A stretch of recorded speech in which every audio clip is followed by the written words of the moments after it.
গত 24 ঘন্টায় আমেরিকার 7টি এয়ারক্রাফটকে ধ্বংস করে ইরান প্রমাণ করলো ইরান কেবলমাত্র অফেন্সিভে এই মুহূর্তে পৃথিবীর সবচেয়ে শক্তিশালী রাষ্ট্র নয়, ডিফেন্সিভেও।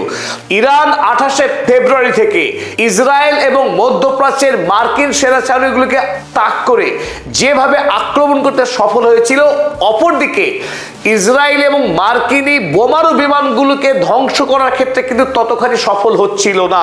ফলে ইরানে ব্যাপকভাবে ক্ষয়ক্ষতি চালিয়েছিল ইসরায়েল এবং আমেরিকা।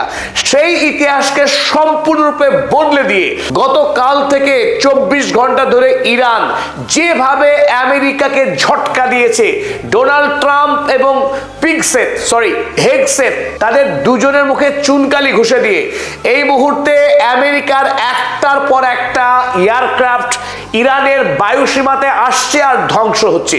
এর থেকে প্রমাণ হয় ইরান তার বায়ু সুরক্ষাকে এই মুহূর্তে নিশ্চিত করতে পেরেছে। ইরানের নিজস্ব প্রযুক্তিতে তৈরি বাভার 373, আপনারা ছবিতে যে এয়ার ডিফেন্স সিস্টেম দেখছেন, বাভার 373 গত 2019 সালে প্রথম এই ডিফেন্স সিস্টেম লঞ্চ করা হয়েছিল বলে দাবি করা হয়েছিল ইরানের পক্ষে। কিন্তু যুদ্ধের প্রথম থেকে আমরা কিন্তু বাভার 373 ব্যবহার দেখিনি সেই অর্থে। কিন্তু গত 24 ঘন্টা থেকে ইরান যেভাবে আমেরিকান এয়ারক্রাফটের বিরুদ্ধে একটার পর একটা মিসাইল হামলা চালিয়েছে, তাতে এই মুহূর্তে পশ্চিমী দুনিয়া হতচকিত। আমেরিকা এবং ইসরায়েল এই মুহূর্তে কোমায় চলে গিয়েছে ইসরায়েলের এই পাল্টা মার খেয়ে। আমেরিকার তৈরি থার্ড কিংবা প্যাট্রিয়ট যে এয়ার ডিফেন্স সিস্টেম, সেই ডিফেন্স সিস্টেম বা রাশিয়ার S-400, পৃথিবীর এই তাবড়তোবড় শক্তিশালী রাষ্ট্রগুলো তারা যে এয়ার ডিফেন্স সিস্টেম বানিয়ে রেখেছিল, পৃথিবীর বিভিন্ন দেশকে বিক্রি করে আসছিল তাদের তৈরি এই টেকনোলজি থার্ড বা প্যাট্রিয়ট।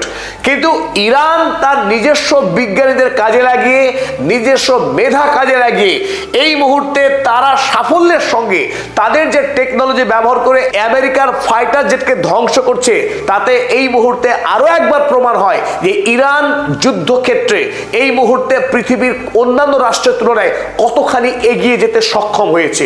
ইরানের বর্তমান air defence commander Ali Reza Elhami আজ জানিয়েছেন আমেরিকার যে কোনো ফাইটার জেট, সে F-35 হোক কিংবা F-15 হোক, যে কোনো ফাইটার জেটকে ধ্বংস করার সক্ষমতা রাখে এই মুহূর্তে ইরান। তাই আমেরিকা বা ইসরায়েলকে কড়া হুমকি দিয়েছে এলহামি। যদি ইরানকে সফট টার্গেট ভাবে, ইরানের আকাশকে যদি আমেরিকা তার আকাশ বলে ভাবার দুঃসাহস দেখায়, আমেরিকাকে চরম মূল্য দিতে হবে। দুদিন আগে গ্যাংস্টার ডোনাল্ড ট্রাম্প হোয়াইট হাউসে প্রেস সাক্ষাতে বলেছিলেন যে আমেরিকার বায়ুসেনা অপরাজেয়, যে কোনো দেশের আকাশ সীমাকে আমেরিকার নিজের আকাশ সীমা বানানোর ক্ষমতা রাখে। ইরানের আকাশ সীমা আমেরিকার বায়ুসেনার দখলে বলে গর্ব করেছিল হেগসেট। সেই হেগসেট এবং ডোনাল্ড ট্রাম্পকে এমন ভাবে পিটিয়েছে ইরান, একটার পর একটা এয়ারক্রাফটকে 24 ঘন্টার মধ্যে নামিয়ে ভূপাতিত করে দেখালো যে ইরান কেবলমাত্র আক্রমণে নয়, ইরান প্রতিরক্ষাতেও সমানভাবে শক্তিশালী হয়ে উঠেছে। ইরানের নিজস্ব প্রযুক্তিতে তৈরি মিসাইল সৈয়দ 4 ব্যবহার করে F-15 ফাইটার জেটকে ধ্বংস করে দেখিয়ে দিয়েছে ইরান যে তাদের তৈরি বাভা 373 আমেরিকার তৈরি থার্ডের থেকে কোনো অংশে কম না, বরং এই মুহূর্তে পৃথিবীর অধিকাংশ অ্যানালিস্ট তারা তুলনা করছেন রাশিয়ার তৈরি S-400 এর থেকেও অনেক বেশি শক্তিশালী ইরানের তৈরি এই আকাশ প্রতিরক্ষা ব্যবস্থা বাভার 373। তাই এই মুহূর্তে ইরান যুদ্ধের ময়দানে আরো অনেকখানি এগিয়ে গেল।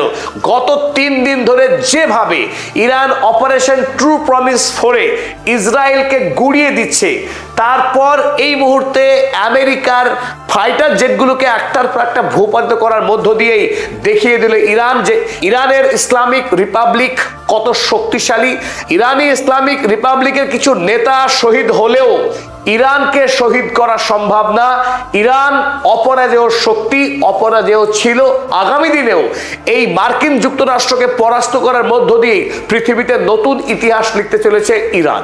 গল্পের সূত্রপাত হয় গতকাল দুপুর বেলা।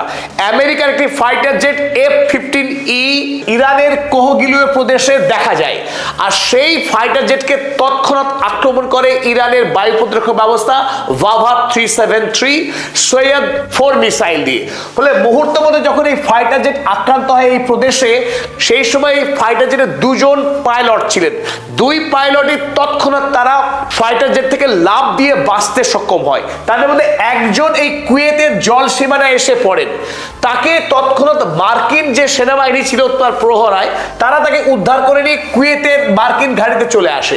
কিন্তু অপর একজন সেনা প্রাণে বেঁচে যায়। অপর সেই মার্কিন পাইলট তিনি এই কোহগিলুয়ে প্রদেশের কোনো একটা জায়গায় গিয়ে ল্যান্ড করেন। তাকে মার্কিন সেনারা কোনোভাবে উদ্ধার করতে পারেনি।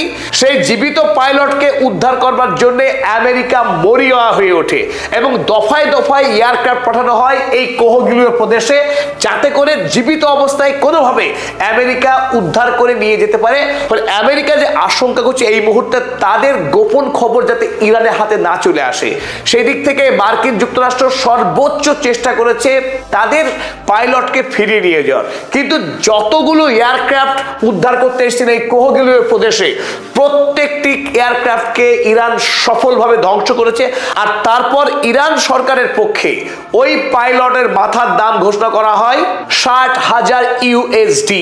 ইরানি সরকারের ঘোষণা এই টাকার পরিমাণ এত ব্যাপক যে ইরানের 3টি প্রদেশের মানুষ, যথা খুজেস্তান, চাহারমহল এবং কোহগিলুয়ে প্রদেশের মানুষ, তারা একসঙ্গে হয়ে এই মুহূর্তে এই কোহগিলুয়ে প্রদেশের জঙ্গল মরুভূমিকে এক করছে। লক্ষ লক্ষ মানুষ যে কোনো মূল্যে তারা খুঁজে বার করতে চাইছে সেই মার্কিন সেনাকে জীবিত অবস্থায়।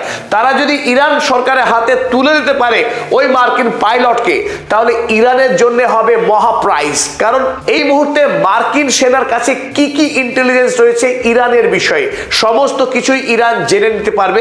একদিকে ইরান সরকার মরিয়া ওই পাইলটকে জীবিত অবস্থায় ধরতে, অন্যদিকে